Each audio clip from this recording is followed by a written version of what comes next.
I was teaching a young boy this morning before school at 8 a.m. and it was really cool because we were experimenting with piano sounds. So he's only just a beginner, about 6 or 7 years old, and um, we were learning how to play short sounds, long sounds, loud sounds, and soft sounds, which um, as you know, as an adult, sometimes I take for granted, even though I know that kids learn differently.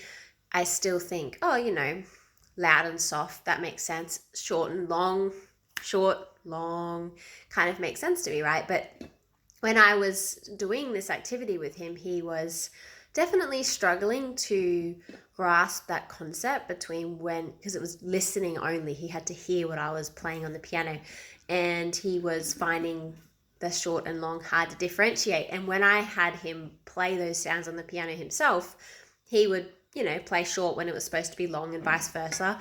And when I would say, no, we've got to try and play it a bit shorter, like really, really quick sounds, don't hold your finger on the key, he would change hands, or he would play lower on the piano and do the same thing, or higher on the piano and do the same thing.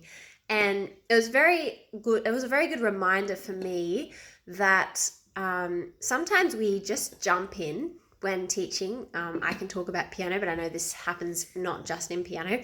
We jump into teaching like the biggest skill without realizing that there's a whole lot of things that as adults we kind of take for granted that as kids you struggle to learn. So, in a traditional piano lesson, you could just jump straight into note reading and playing songs that other people have created.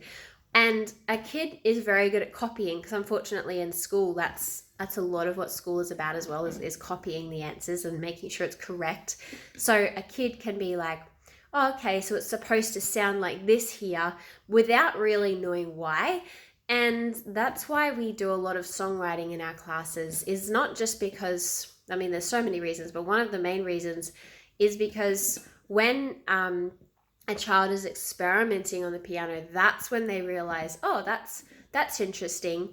When I play further down the keys, the sound drops to a lower volume, lower sound, and the pitch is higher when I move up the keys, which we think makes sense. It's normal. But for a child, it takes a lot of experience testing and being a scientist, basically. So, never underestimate the value of not trying to make the final outcome, or I was just listening to a podcast about NRL this morning, not trying to get straight to the full game, but experimenting with all of those little things that get to the final point of the finished song, or completing a game, understanding all of the rules, or folding a sheet. Like there's the making a bed, there's the folding a sheet, but there's like all of these little things that we go, oh yeah, easy peasy. And as a kid, they're like, wow, I didn't realize that the corners had to match up, talking about the bed thing, or I didn't realize that the sounds were different depending where I played. And so experimenting is such a big part